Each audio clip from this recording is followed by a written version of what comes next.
telefonimni Nighty Locator degan iPhone'da yaxshi narsasi bor. Locatorga yozib turib, malika odam Ajiyat ko'chasiga chiqib o'rishda axlat qutisiga tashladi. Askarlarga mana mashinada turibdi dedim, lokatsiya bilan bordik. Bitta ishchi shuni ko'tarib kimniki deb turgan ekan. Ikkita ayol.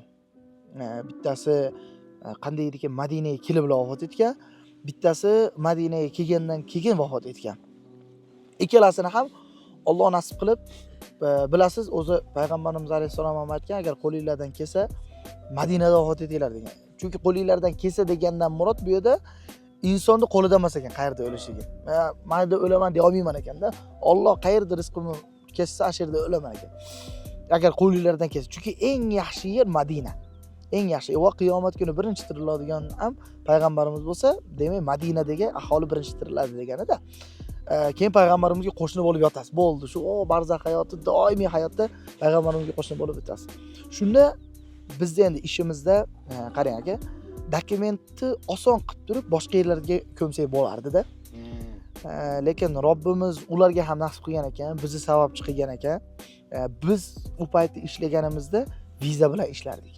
O'zi inson umraga borganda, umra vizani oldimi yoki turist vizani oldimi, u umra uchun oladi. Biz viza bilan ishlardik-da aka. Unda nima demoqchiman? Bu viza bilan biz milisaxonagacha men kirardim. Nimaga? Ey Alloh, o'zing uchun mana shu bandang shu odam kirish mumkin emas asli. Lekin biz tavakkal qilib kira olardik. Nimaga? Men yomon ish qilmayapman, men gunoh ish qilmayapman. Lekin ashirlarga mana nasib bo'lib qoldi. Nimaga? Boqiga ko'mdik. Aka, boqiga ko'mish hammaga emas. Ko'milish boqiga hammaga emas. Unga bir hafta odam endi gapni ochig'i morgda yotish kerak bo'ladi. Nimaga? Sababi uni pulni istoriyalari o'rganib chiqiladi. Saudiyada ayb ish qilmaganmi, milisaxonaga borasiz. Birinchi doktorga borasiz, doktordan o'lishlik haqidagi xat olasiz.